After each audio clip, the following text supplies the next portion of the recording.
Hi, my name is Amy. Thank you very much for watching, and let's make some bad financial decisions together. This is for entertainment purposes only, so if you're entertained, please like and subscribe. I would really appreciate it. So today I bought a new cell phone. Mine has met with a tragic accident. I was getting into my dad's UTV and I carry my cell phone as a purse crossbody because I'm very forgetful and I like having it just attached to my body. But I didn't realize that, first of all, I didn't clasp it closed, but then it wasn't fully in the vehicle. So when I went to go slam the door shut, because you have to slam it shut in order for it to latch, it was actually between the metal frame and the door, and now the entire 1/8 of the top of my cell phone is a dead pixel, and every once in a while it flicks and everything is dead. So I went ahead and bought a new cell phone and had it overnighted here so that tomorrow I can get my 2auth and passkeys off of the phone that I'm currently using, so that I don't get locked out of my financial institutions. So I've had it since December 2019 though, so it's not like old, but it's probably time to replace it anyways. So I bought protective cases and screens, and let's see if I can be more careful with my toys because cell phones are not getting any cheaper. Anyways, let's talk a little bit about BALI.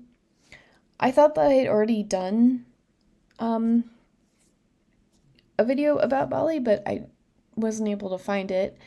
And it's also not on YieldMite, so I've added it to my list of new funds, and it will be in YieldMite shortly. But what they do is they handpick large cap stocks and they do cover calls on them. And they, only quote unquote make around 78% on, not 78%, 7 to 8% in their cover calls. So what they do is they own the underlyings of these equities, and then they do covered calls on SPX, which is the S&P 500. So if you look at their literature, they say that their benchmark is the S&P 500, but this fund is not actually made of just the S&P 500. They have handpicked stocks, and they do cover calls on the S&P 500, which is interesting because when the yield is this low, we want it to be a nice and stable fund, something that's keeping up with the S&P 500 and doesn't go bonkers when there's a correction, and you don't get capped too much when there is euphoria.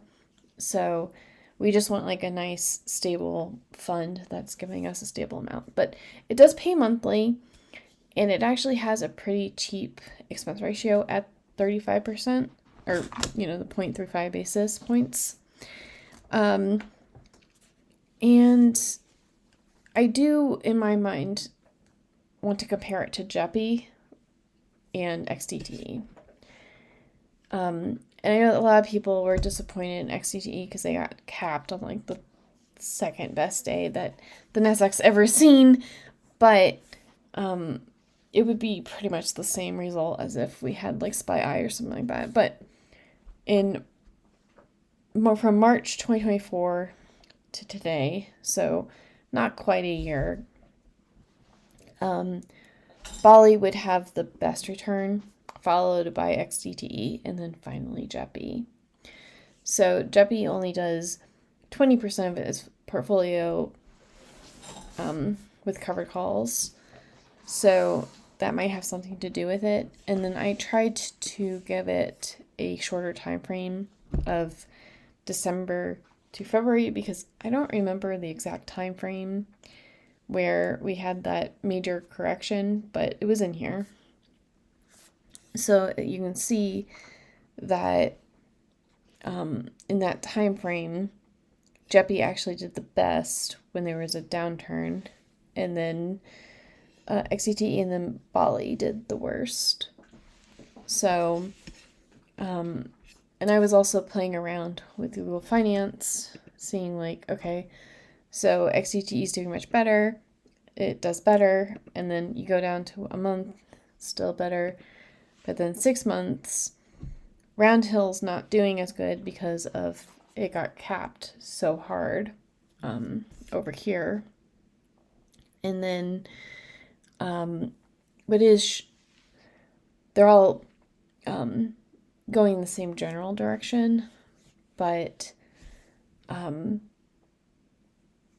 like JP Morgan is the JEPI is the teal, and BALI is the yellow, and XDT is the dark blue. So at 6 months, JEPI is doing better than the other two. But like year to date is the same. JEPI's doing the best, and then BALI. So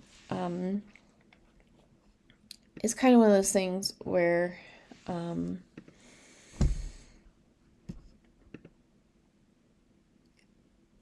they're all going to be pretty much the same.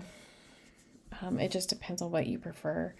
I think the income architect, he mentioned that JEPI uses like ELNs or something like that. So I'm not that concerned about it though. I think that JEPI is like a pretty stable fund. But if you like doing it owning the equities and then it doing cover calls through XPX, then this seems like it is a pretty solid thing that could be invested in. And not for nothing, because I was wondering what this was and what their philosophy is and how they choose things, but they do have calls out on SPX for May and one for June. And I actually decided today that I was going to try to do the iron condor that I've been describing on SPX. And I immediately lost $300 today. So it's harder than it looks to do these type of cover calls on something like the SPX. But if they are reasonably out of the money, then BALI should be fine with their cover calls that they're doing. So what do you think? Is this one of those that you're aspiring to get into as your you reach your income goals and as like a safer haven for your money to grow more sustainably? Or are you going to stick with something like XCTE or SpyEye because they've proven themselves to be really good in a down market and they don't get that capped when things are going well? Or are you putting everything in it now or don't like it at all? I don't know. Tell me what you think about BALI. And this is YieldMite.